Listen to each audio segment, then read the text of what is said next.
And then lock is still locking, slowly here. And lock, slowly here.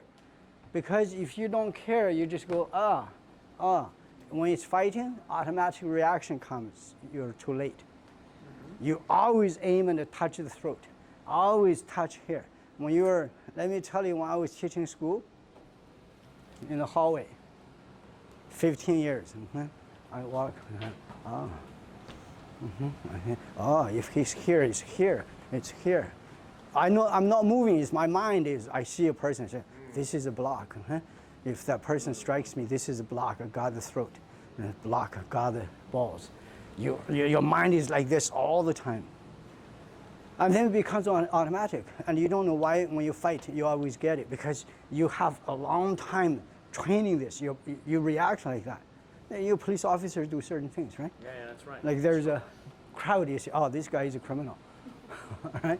If you don't tell people, fine. If you talk like that, and I said to Mike, I said, you have nothing but criminality on your mind. He said, yeah, they're all bad people. Right? If you don't think, it's like, what do you mean they're bad people? I've never seen one. Right? So you are always aiming here.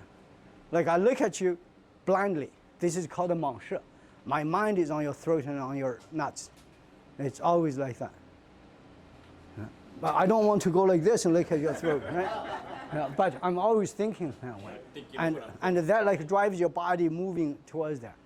It's a habit. We have to, if you want this to be a martial art, you only get one chance. What was that phrase you just used? What was that phrase you just used? 蟒蛇. It's called a blindly look. Yeah, it's a, what do you call that? Neutral? Yeah, it's a diffused look, right? It's instead of focused. Blank stare. Blank stare, yeah. It's like I'm like this here, but I'm aware of every spot, right? It's not like I'm looking at you, right?